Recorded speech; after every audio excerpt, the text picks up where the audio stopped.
Hello நண்பர்களே, வணக்கம். நான் உங்கள் பிரியா. நாளைக்கு கார்த்திகை மாதம் 2ஆம் செவ்வாய்க்கிழமை. நாளையிலிருந்து ஒரு 4 செவ்வாய்க்கிழமையோ இல்லை 6 செவ்வாய்க்கிழமையோ கார்த்திகை மார்கழி வரைக்கும் முடியக்கூடிய 6 செவ்வாய்க்கிழமைகளில் நீங்கள் முருகனுக்கு இந்த விரதம் இருந்து பாருங்கள். ரொம்ப வருஷமாக குழந்தை இல்லாமல் கஷ்டப்படுறீங்க அப்படின்னா கண்டிப்பாக முருகப்பெருமானே உங்களுக்கு குழந்தையாக பிறக்கும் வாய்ப்புகள் அதிகம். ஏன்னா இந்த கார்த்திகை மாதம் என்பது முருகனுக்கு உகந்த மாதம். முருகரே பிறந்தது இந்த கார்த்திகை மாதத்தில் தான். ஸோ நீங்கள் ஒவ்வொரு செவ்வாய்க்கிழமையும் முருகரை நம்பி விரதம் இருக்கும்போது கண்டிப்பாக முருகரே உங்களுக்கு குழந்தையாக அவதரிப்பார். சஷ்டி திதியில் மட்டும்தான் நம்ம முருகருக்கு விரதம் இருக்கணும்னு கிடையாதுங்க. கிருத்திகை திதியிலையும் கிருத்திகை நட்சத்திரம் வரும்போதும் நம்ம முருகருக்கு விரதம் இருக்கலாம். அதே மாதிரி அந்த சஷ்டிக்கு எவ்வளவு சிறப்போ, கிருத்திகை நட்சத்திரத்துக்கு எவ்வளவு சிறப்போ, அதே மாதிரி இந்த கார்த்திகை மாதம் வரக்கூடிய ஒவ்வொரு செவ்வாய்க்கிழமையுமே முருகனுக்கு சிறப்பான நாள் தாங்க.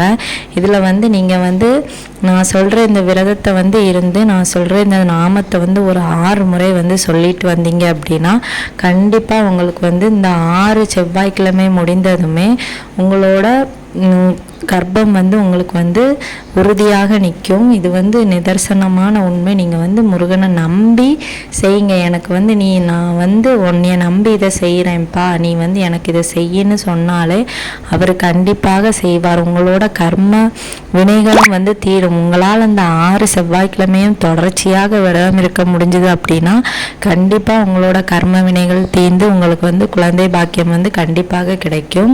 நீங்கள் நம்பி இதை பண்ணலாம். நீங்கள் வீடியோவை ஸ்கிப் பண்ணாமல் பாருங்கள். நீங்கள் நாளைக்கு என்ன செய்யணும் அப்படின்னு பார்த்தீங்கன்னா, நாளைக்கு தேதி என்ன அப்படின்னு பார்த்தீங்கன்னா 26/11/2024.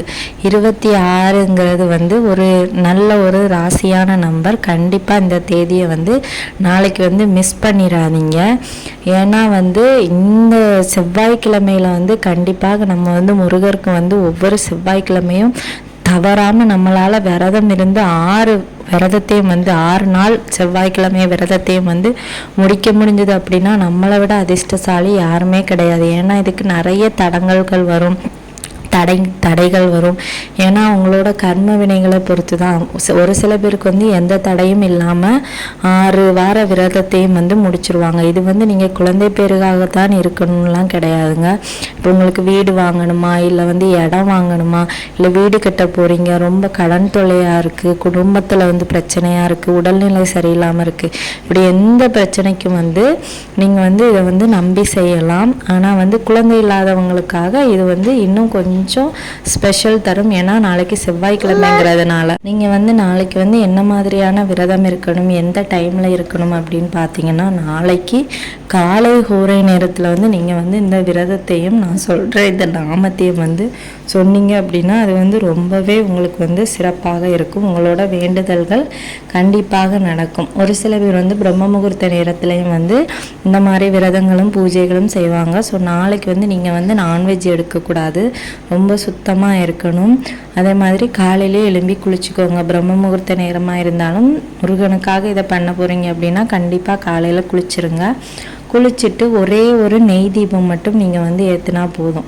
உங்களுக்கு வெற்றிலை தீபம் ஏற்றணும்னு ஆசை இருந்துச்சு அப்படின்னா கண்டிப்பாக நீங்கள் அதை கூட செஞ்சு உங்களுக்கு என்ன தீபம் போட விருப்பமோ அதை நாளைக்கு நீங்கள் மனசார செய்யுங்க. அதுக்கப்புறமா பூக்கள் எந்த நிற பூக்கள் கிடைச்சாலும் நீங்கள் நாளைக்கு முருகருக்கு அதில் அலங்காரம் பண்ணி அர்ச்சனைகள் கூட பண்ணலாம், அபிஷேகமும் பண்ணலாம். வெயில் வச்சுருக்கீங்க, முருகன் சிலை வச்சுருக்கீங்க அப்படின்னா அதை கூட நீங்கள் செய்யலாம்.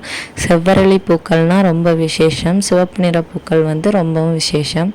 நாளைக்கு அதே மாதிரி சிவப்பு நிற திரியில் நாளைக்கு முருகனுக்கு நீங்கள் நெய் தீபம் போடுங்க.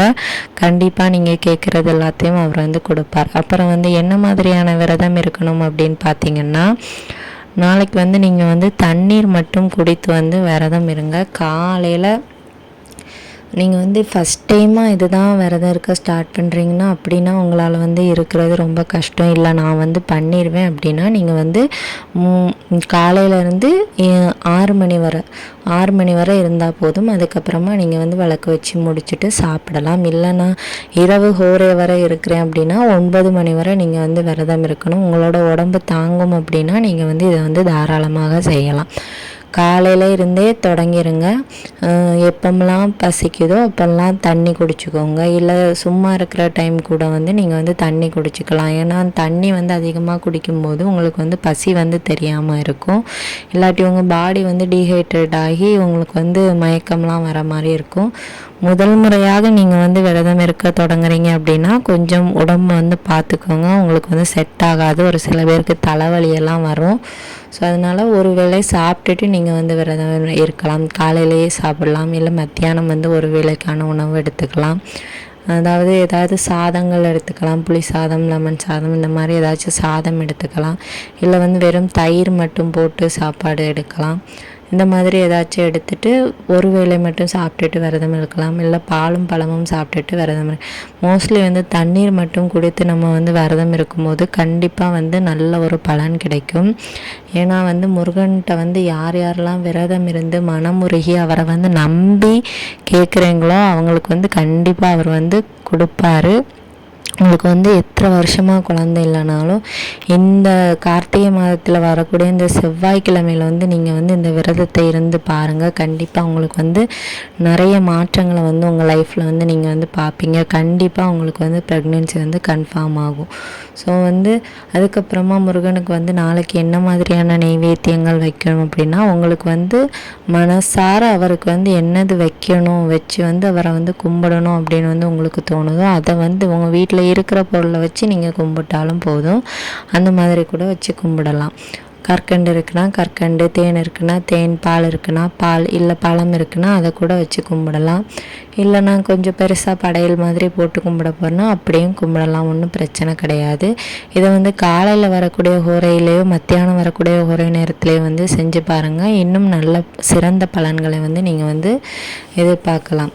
கண்டிப்பாக இந்த 6 வாரமும் நீங்கள் வந்து இந்த ஒரே ஒரு நெய் தீபத்தை வந்து போட்டு பாருங்கள். கண்டிப்பாக உங்களுக்கு வாழ்க்கையில் வந்து நிறைய மாற்றங்கள் இருக்கும். அப்புறமா வந்து ஒரு 6 முறை ஒரு நாமம் சொல்லணும்னு சொல்லியிருந்தேன். அது என்ன நாமம்னு சொல்லிட்டு இப்போ நம்ம பார்த்துடலாம். ஓம் நமோ குமாராய நமக. மறுபடியும் சொல்கிறேன், ஓம் நமோ குமாராய நமக. இந்த நாமத்தை வந்து நீங்கள் வந்து ஒரு 6 முறை மட்டும் சொல்லி பாருங்கள். கண்டிப்பாக உங்கள் வாழ்க்கையில் வந்து மாற்றத்தை வந்து உணர்வீங்க. நீங்கள் வந்து முருகனை நம்புங்க. அவர் வந்து உங்களை கண்டிப்பாக கைவிட மாட்டார். சொந்த கடவுளாகிய கந்த கடவுள் நம்ம அனைவரையும் காப்பாற்றுவார். அவரை வந்து மனசார நம்புங்க. உங்களோட வாழ்க்கையில் வந்து சிறந்த மாற்றத்தை நீங்கள் வந்து எதிர்பார்க்கலாம். கண்டிப்பாக உங்கள் வாழ்க்கை வந்து ஒரு நல்ல ஒரு ஒளி நிறைந்த வாழ்க்கையாக மாறும். இந்த கார்த்திகை எவ்வளவு தீப ஒளியை வந்து நம்மளுக்கு வந்து தருதோ அதே மாதிரி உங்கள் வாழ்க்கையிலையும் வந்து நல்ல செய்திகளை வந்து நீங்கள் வந்து கூடிய சீக்கிரமாக கேட்பீங்க. கண்டிப்பாக நாளைக்கு வந்து இந்த விளக்கு போட்டு இந்த நாமத்தை சொல்லி அவருக்கு வந்து நீங்கள் வந்து விரதம் இருந்து பாருங்கள். உங்கள் வாழ்க்கையில் ஒரு மாற்றத்தை வந்து நீங்கள் வந்து உணர்வீங்க. முருகன் மீது 100% நம்பிக்கை வைங்க. அவரே வந்து உங்களுக்கு வந்து குழந்தையாக பிறப்பார். இந்த வீடியோவின் பதிவு வந்து உங்களுக்கு வந்து பிடிச்சிருக்குன்னு நினைக்கிறேன். அப்படி பிடிச்சிருந்துச்சு அப்படின்னா லைக் பண்ணுங்கள், ஷேர் பண்ணுங்கள். மறக்காமல் ஏதாச்சும் டவுட் இருந்துச்சு அப்படின்னா கமெண்ட் பண்ணுங்கள். நீங்கள் முருகர் பக்தராக இருந்தீங்க, இந்த வீடியோவை முழுசாக பார்த்து முடிச்சிட்டிங்க அப்படின்னா நம்ம வெற்றிவேல் முருகனுக்கு ஒரு அரோகராவோ இல்லை சரவண பவாவோ ஏதாச்சும் ஒன்று நம்ம கமெண்ட் செக்ஷனில் கமெண்ட் பண்ணுங்கள். எத்தனை முருக பக்தர்கள் வந்து நம்ம வீடியோவை வந்து பார்க்குறீங்க அப்படின்னு நானும் பார்த்து தெரிஞ்சுக்குவேன். ஸோ நம்ம பிரியாஸ் லைஃப் ஸ்டைலை சப்ஸ்கிரைப் பண்ணி வச்சுக்கோங்க. இது போல் பயனுள்ள தகவல்களையும் முருகன் மோட்டிவேஷ்னல் ஸ்பீச்சையும் வந்து நம்ம சேனலில் வந்து இனி வந்து நம்ம தொடர்ச்சியாக பார்க்கலாம்.